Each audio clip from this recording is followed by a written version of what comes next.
హైదరాబాద్లో రోహింగ్యాలు ఇటీవల తరచూ ఈ పదం వినిపిస్తుంది. అసలు ఈ రోహింగ్యాలు ఎవరు? హైదరాబాద్లో ఎందుకు ఉన్నారు? ఎంతమంది ఉన్నారు? ఎక్కడి నుంచి వచ్చారు? ఎలా వచ్చారు? ఎంతకాలం నుంచి ఉంటున్నారు అన్న ప్రశ్నలు తలెత్తుతున్నాయి. హైదరాబాద్లో తిష్టవేసిన రోహింగ్యాలు ప్రభుత్వ పథకాలను కూడా అనుభవిస్తున్నారని మీకు తెలుసా?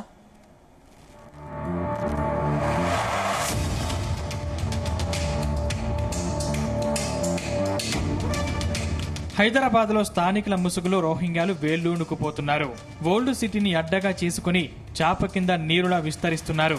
రోహింగ్యాలు స్థానికంగా ఉన్న గుర్తింపు కార్డులు పొంది మనలో కలిసిపోయారు. పైగా తామే లోకల్ అంటూ కాలర్ ఎగిరేసి మరీ చెప్పుకుంటున్నారు. ఇంకా కొంతమంది రోహింగ్యాలైతే క్రైమ్స్ చేస్తూ అరాచకాలు సృష్టిస్తున్నారు. వీరి వల్ల జాతీయ భద్రతే ప్రమాదంలో పడింది. ఎక్కడి నుంచో వచ్చిన ఈ రోహింగ్యాలకు ఇక్కడ గుర్తింపు కార్డులు కూడా ఉన్నాయంటే వారు ఎంతలా హైదరాబాద్ నడిబొడ్డులో పాతుకుపోయారో అర్థమవుతోంది. అనధికారిక లెక్కల ప్రకారం దాదాపు 40,000కు పైగా రోహింగ్యా కుటుంబాలు ఇక్కడ అక్రమంగా ఉంటున్నాయనే అంచనాలు ఉన్నాయి. అంటే దాదాపు 1,00,000 మంది వరకు పాత బస్తీలో పాగా వేసినట్లు అనధికారిక లెక్కలు చెబుతున్నాయి. రాచకొండ కమిషనరేట్ పరిధిలో 5,000 మంది రోహింగ్యాలు, 10,000 మంది బంగ్లాదేశీలు ఉన్నట్లు అంచనా.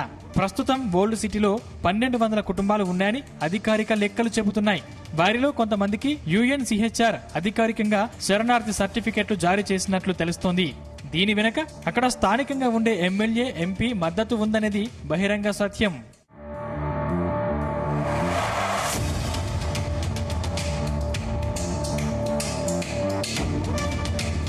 నిజానికి వీరంతా అక్రమంగా వచ్చిన వారే.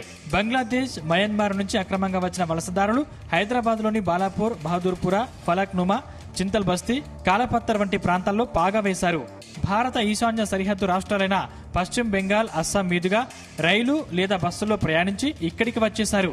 ఏదో రకంగా హైదరాబాద్ చేరుకున్న రోహింగ్యాలు స్థానికుల సహకారంతో తప్పుడు జనన ధృవపత్రాలు, ఆధార్, పాన్ కార్డులు సైతం తీసుకున్నారు. వాటి ఆధారంగా పాస్పోర్ట్లు కూడా పొందుతున్నారు. వాస్తవానికి 2014కు ముందే రోహింగ్యాలు తెలంగాణలో భారీగా వలస వచ్చినట్లు భావిస్తున్నారు.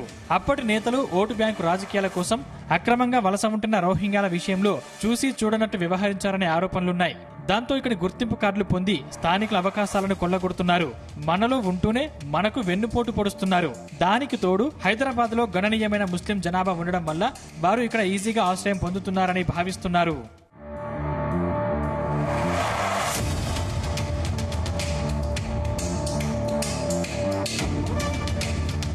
మన దేశానికి చెందిన వారైతే ఎక్కువ డబ్బులకు పనిచేస్తారు. వీళ్ళు మాత్రం ఎంత ఇస్తే అంత తీసుకుంటారు. అందుకే పలు రకాల పనుల కోసం తక్కువ జీతానికి వీరిని పిలిపిస్తున్నారు. ఇలా పనిచేస్తున్న వారిలో స్లీపర్ సెల్స్ కూడా ఉన్నట్లు ఇంటెలిజెన్స్ వర్గాలు చెబుతున్నాయి. స్థానిక గుర్తింపు కార్డులు పొందిన తర్వాత రోహింగ్యాలు అరాచకం షురూ చేశారు. ఈ గుర్తింపుల ఆధారంగా విదేశాలకు వెళ్లడం, డ్రగ్స్ రవాణా, వ్యభిచారం, రౌడీ గ్యాంగ్లు చేరడం వంటి నేరాలకు పాల్పడుతున్నారు. ముఖ్యంగా ఈ రోహింగ్యాలు బర్మా దేశంలో వాళ్ళు చేస్తున్న అరాచకాలు భరించలేక అక్కడున్న బుద్ధిస్టులు వారిని తన్ని తరిమేశారు. మయన్మార్లోని భయానక పరిస్థితులు వారిని దేశం విడిచి వెళ్లేలా చేస్తున్నాయి. వీరు మన దేశంలో పశ్చిమ బెంగాల్తో పాటు ఈశాన్య రాష్ట్రాల గుండా మన దేశంలోకి ప్రవేశిస్తున్నారు. ఇక్కడ కొంతమంది దేశద్రోహుల కారణంగా ఇక్కడి ఆధార్, ఓటర్ కార్డులను పొందుతున్నారు. ఇక అస్సాంలో అప్పటి కాంగ్రెస్ ప్రభుత్వం, పశ్చిమ బెంగాల్లోని మమతా బెనర్జీ వీళ్ళు రోహింగ్యాలని తెలిసినా తమ పార్టీకి ఓటు వేస్తారనే ఉద్దేశంతో వారిని చూసి చూడనట్టు వ్యవహరిస్తున్నారు.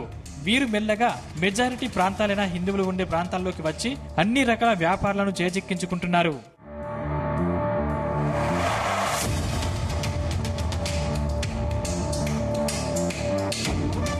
రోహింగ్యాలపై బీజేపీ నేతలు అనేక సందర్భాల్లో తీవ్రంగా స్పందించారు. వారిని ఎవరు కాపాడుతున్నారో బహిరంగంగానే విమర్శలు గుప్పించారు. రోహింగ్యాల వలసలతో నిరుద్యోగం, అంతర్గత భద్రతకు ప్రమాదం వాటిల్లుతుందని AP deputy CM Pawan Kalyan ఆవేదన వ్యక్తం చేశారు.